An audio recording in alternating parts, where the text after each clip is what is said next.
I'm going to share with you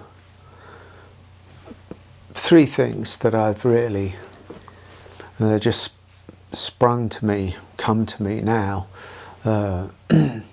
after so many years on the path and getting so much deeper, and actually getting, at least to the extent that, matters, or for me, 3 insights about us, about people, about the human condition, about what it's difficult to see sometimes on the path because of the veils that are hung over our eyes and our perception. First really is, and it's almost, this is kind of primary, people follow their thoughts wherever they go. It's sort of built into the conditioned self that whatever we think, we believe. Whatever we think, we believe it to be true. Like, donkeys following the cart, or like dogs following the bell, or like, just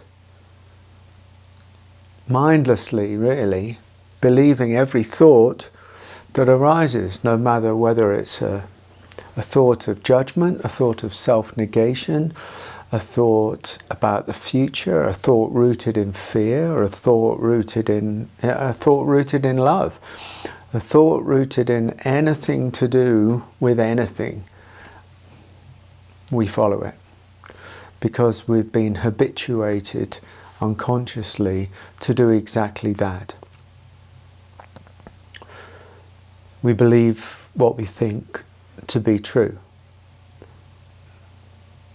That's phenomenal, really, because one of the premises of meditation is to start seeing thought. It's to start seeing the movement of thought, like clouds in the sky, like waves on the ocean, to actually start developing equanimity through meditation, or through awareness, or through a deeper self-inquiry, to rest deeply in being awareness, equanimity, silence, and to see thought as it moves along, as it moves through the ocean that we are, through consciousness. And in that way to start, breaking the attachment to what we think. And it's primary. It's primary because if you don't break the attachment to what you think, wherever it comes from, usually from unconscious patterning and unresolved grievances and issues, that thought is going to go anywhere and everywhere. You don't have control over it. And so as it goes about its way, sometimes like a volcano, or like a fire, or like an endlessly turbulent river, you're just going to follow it. It's slavery to be so attached to thinking, to thought. So it's kind of principle number 1, really. The second observation that I have had, and this is not news really, is that people really are stuck to their emotions. The emotions and thought, they go together, right? But actually, emotions themselves, the emotional turbulence, that has its roots in childhood, in the whole of the history that we've had. All of this emotional body that we carry around that actually, feel so real, and is so real because we haven't resolved it. And so there's, very often a big sort of a heavy, emotional, subtle energy body and not so subtle energy body that we carry around. It rises as thought, but it actually has its roots in deep emotional, often toxicity. It can be a very toxic place. And we believe that to be true as well. So this is all the things, this is all how stuck we are to, to what we feel, because we feel what we feel is right. The trouble is what we feel has its roots in the unresolved. So it's not about not feeling anything, but it is about doing the work in order to strip the layers, to resolve the layers of debris and detritus and covering up, so that we can actually, resolve the old and then start feeling in the new, in the now, in the fresh. This journey doesn't stop you feeling what you feel, but it stops what you're feeling having its roots in the unresolved past, so that what you feel is true. And there's a big difference between the two, but you can't really see that difference while you believe your thoughts and while you believe your emotions. That's why they need to be resolved in some way, shape or form. And then people will take the unresolved emotions and the believing the thoughts and people project their unconscious beliefs and emotions onto others and the world. Well, there we have it, right?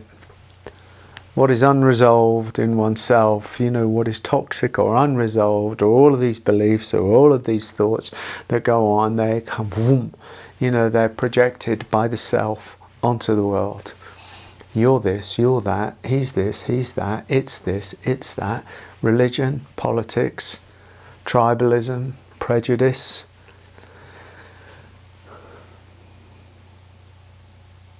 Endless. It's endless. We don't see the world as it is. We see the world through ourselves. We see the world through the lens of our conditioning. We see the world through the prism of our beliefs. Prison of our beliefs, really. We see the world through the bars of the prison when we're still locked in unresolved emotions and unexamined thoughts. They're the bars of the prison. The bars of the prison are the unexamined.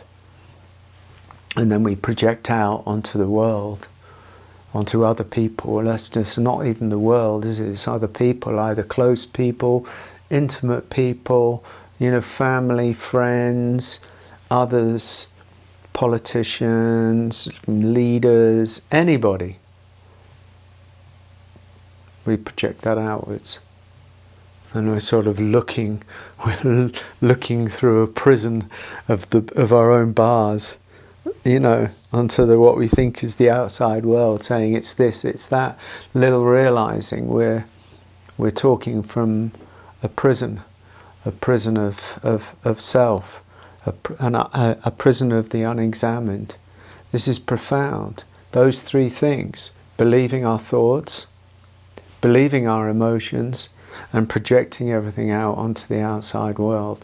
And so, to take this one step further, in a way, is the invitation that I would be saying is to get rooted in not believing what you think. Get rooted, not from resistance, but from openness, from meditation, if that's what it takes. The silence of meditation.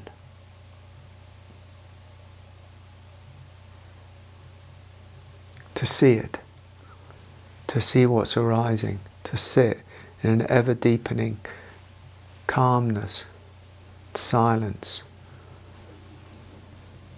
So things bubble up and then they bubble down. To do that, to make it your inquiry, why do I believe this thought? Where does this come from? Who am I? Where does all this conditioning, where does all this belief arise and come from? And then to really see, to look at the emotional body,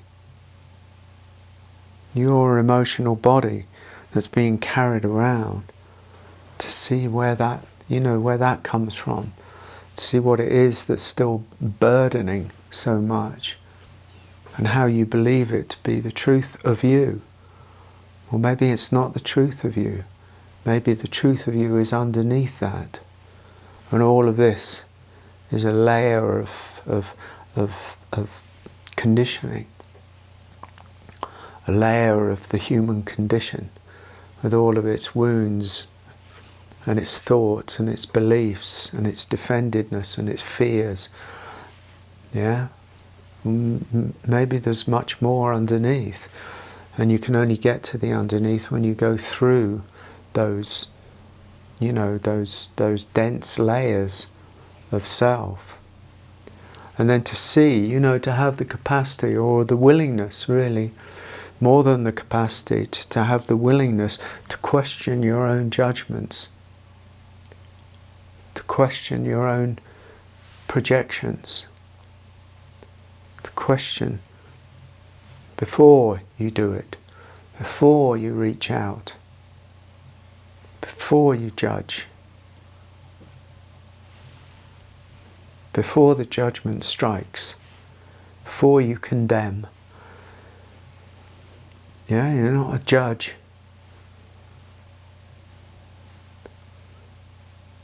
To do, to have the capacity and the willingness before the judgment comes to say, is this true?